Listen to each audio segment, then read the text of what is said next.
பாஜக அதிமுக கூட்டணியில் உச்சகட்ட பரபரப்பு. 5 தொகுதிகளை மாற்றித்தர உத்தரவிட்ட டெல்லி மேலிடம்.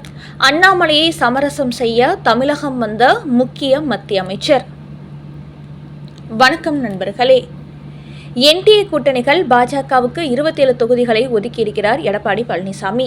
அதேபோன்று பாட்டாளி மக்கள் கட்சிக்கு 18, அமமுகவுக்கு 11, தமிழ் மாநில காங்கிரஸுக்கு 5 என்ற தொகுதிகள் ஒதுக்கப்பட்டுள்ளது. ஆனால் இதில் ஒரு வேடிக்கை என்னவென்றால், திமுகவின் முக்கிய அமைச்சர்கள் போட்டியிடும் தொகுதிகளை எல்லாம் பாஜக பக்கமும் மற்ற கூட்டணி கட்சிகள் பக்கமும் திருப்பிவிட்டுள்ளார் எடப்பாடி பழனிசாமி. அவர்களெல்லாம் இந்த தேர்தலில் தங்களது அதிகாரம் மட்டுமின்றி பணபலத்தால் அதிரடியாக களம் இறங்குவார்கள் என்பதால் அவர்களை எதிர்த்து அதிமுகவினர் வெற்றி பெறுவது கடினமாகிவிடும் என்று திட்டமிட்டே முக்கிய திமுக புள்ளிகள் போட்டியிடும் தொகுதிகளை எல்லாம் கூட்டணி கட்சிகள் பக்கம் திருப்பிவிட்டு எஸ்கேப் ஆகியுள்ளார் எடப்பாடி. அது மட்டுமின்றி என்டிஏ கூட்டணிக்கு எந்த தொகுதிகளில் எளிதாக வெற்றி கிடைக்குமோ அதையெல்லாம் அவர் அதிமுக பக்கம் திருப்பியிருக்கிறார். குறிப்பாக பாஜகவின் 17 தொகுதிகளை அதிமுக பக்கம் திருப்பிவிட்டார். இந்த தொகுதிகளிலெல்லாம் இந்த முறை பாஜக எளிதாக வெற்றி பெறும் என்று எதிர்பார்க்கப்பட்ட நிலையில் அதையெல்லாம் அதிமுக பக்கம் திருப்பியிருக்கிறார். அந்த வகையில் இந்த முறை பாஜகவுக்கு ஒதுக்கியுள்ள 27 தொகுதிகளில் வெற்றி வாய்ப்புள்ள தொகுதிகள் குறைவு என்றும் கூறுகிறார்கள். அதோடு இந்த சட்டமன்ற தேர்தலில் திமுகவும் பாஜகவும் 18 தொகுதிகளில் நேரடியாக மோதுகின்றன. மயிலாப்பூர், ஆவடி, திருவண்ணாமலை, ராசிபுரம், கோவை வடக்கு, அவிநாசி, திருப்பூர் தெற்கு போன்ற தொகுதிகளிலும் தஞ்சாவூர், புதுக்கோட்டை, திருவாரூர், திருப்பத்தூர், சாத்தூர், ராமநாதபுரம், திருச்செந்தூர், ராதாபுரம், மானாமதுரை உள்ளிட்ட தொகுதிகளிலும் திமுகவுடன் பாஜக வேட்பாளர்கள் நேரடியாக மோதினார்கள். இதில் 5 தொகுதிகளில் சிட்டிங் அமைச்சர்களை பாஜக வேட்பாளர்கள் எதிர்கொள்கிறார்கள். குறிப்பாக திருவண்ணாமலை தொகுதியில் அமைச்சர் ஏவாவேலு, திருப்பத்தூர் தொகுதியில் அமைச்சர் பெரிய கருப்பன், ஆவடியில் அமைச்சர் நாசர், திருச்செந்தூரில் அனிதா ராதாகிருஷ்ணன், ராசிபுரத்தில் அமைச்சர் மதிவேந்தன் ஆகியோரை பாஜக வேட்பாளர்கள் எதிர்கொள்கிறார்கள். இதுபோன்ற முக்கிய திமுக புள்ளிகளை அதிமுகவின் மாஜி அமைச்சர்கள்தான் எதிர்கொள்ள வேண்டும். ஆனால் அது வெற்றி வாய்ப்பை பாதிக்கும் என்பதை தெரிந்து கொண்ட எடப்பாடி பழனிசாமி இந்த தொகுதிகளையெல்லாம் பாஜக பக்கம் திருப்பிவிட்டு தான் தப்பித்துக் கொண்டுள்ளார் என்பது குறிப்பிடத்தக்கது. இதனால்தான் அண்ணாமலை உள்ளிட்டோர் குமரி கொண்டு வருகிறார்கள்.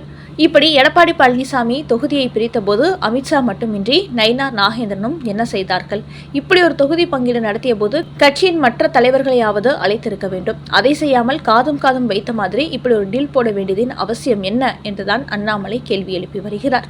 அது மட்டுமின்றி கோவையில் உள்ள சிங்காநல்லூர், கவுண்டன்பாளையம் தொகுதிகளில் ஒன்றை தனக்கு ஒதுக்குமாறு அண்ணாமலை தொடர்ந்து கூறி வந்த போதும் திட்டமிட்டே அதை புறக்கணித்திருக்கிறார் எடப்பாடி பழனிசாமி.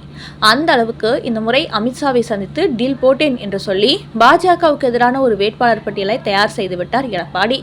ஆனால் இப்படி செய்திருக்கும் அவர் தனக்கு சாதகமாக செயல்படும் நயினார் நாகேந்திரன் நெல்லையிலிருந்து சாத்தூருக்கு செல்ல வேண்டும் என்றதும் அந்த தொகுதியை அவருக்கு உடனே கொடுத்துள்ளார். அதேபோன்று தமிழிசைக்கும் மயிலாப்பூர் தொகுதியை கொடுத்துள்ளார். இப்படி அவர்கள் விரும்பிய தொகுதி கொடுத்திருப்பவர் யாரெல்லாம் அதிமுகவுக்கு எதிரானவர்கள் என்று நினைக்கிறாரோ அவர்களுக்கெல்லாம் எதிராக செயல்பட்டு உள்ளார்.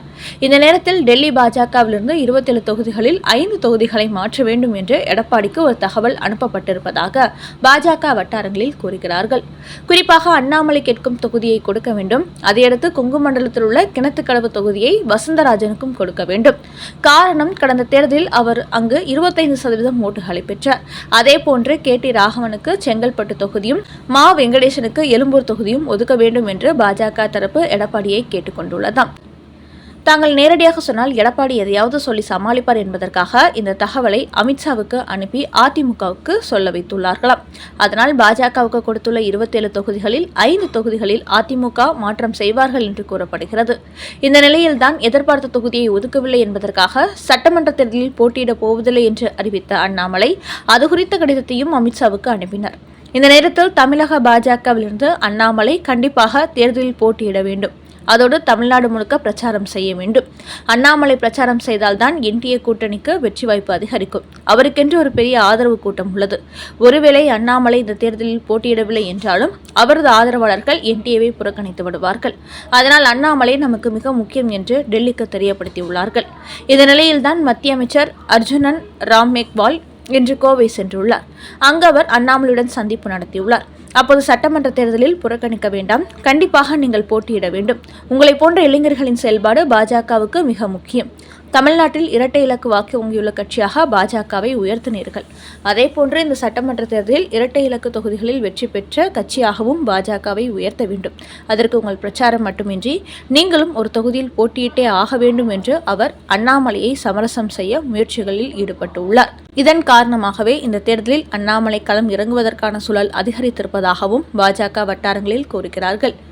இப்படியான நிலையில் எடப்பாடி பழனிசாமியின் தொகுதி பங்கீடு குறித்து நாம் தமிழர் கட்சியின் சீமான் சொன்ன ஒரு கருத்து அரசியல் வட்டாரங்களில் விவாதத்துக்கு உள்ளாகியிருக்கிறது. அவர் கூறுகையில், தமிழ்நாட்டை பொறுத்தவரை திமுக, அதிமுக என்ற 2 கட்சிகளை தவிர எந்த கட்சியும் ஆட்சி அதிகாரத்துக்கு வந்துவிடக்கூடாது என்று மு.க. ஸ்டாலினும் எடப்பாடி பழனிசாமி ரகசிய டீல் போட்டுள்ளார்கள்.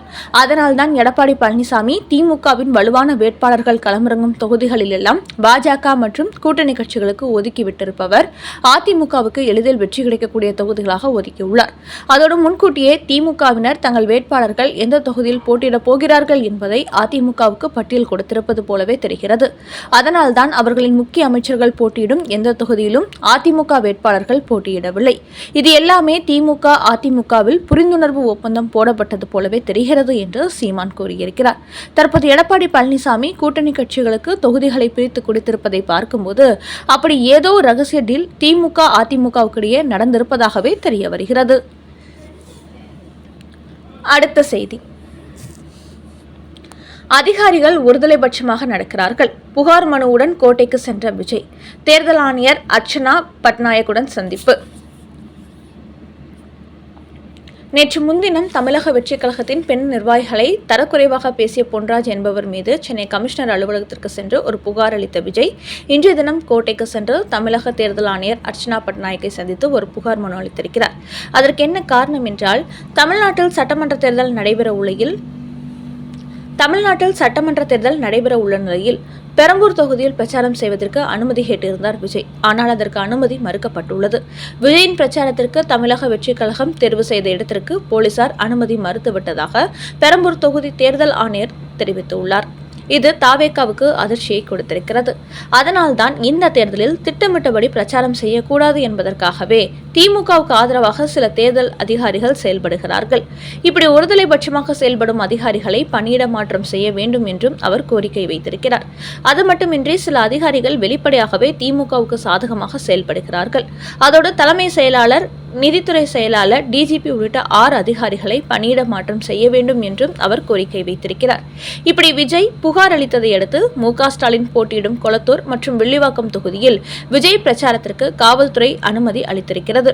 இந்த பிரச்சாரம் மார்ச் 30ஆம் தேதி அங்கு நடைபெற உள்ளது. மேலும் கோட்டைக்கு விஜய் வந்தபோது அவரை ஊடகங்கள் சுற்றி கொண்டார்கள்.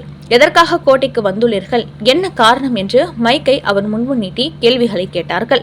ஆனால் அவர் வழக்கம் போல் யாருக்கும் எந்த பதிலும் கொடுக்காமல் அங்கிருந்து நலிவு சென்று விட்டார் என்பது குறிப்பிடத்தக்கது.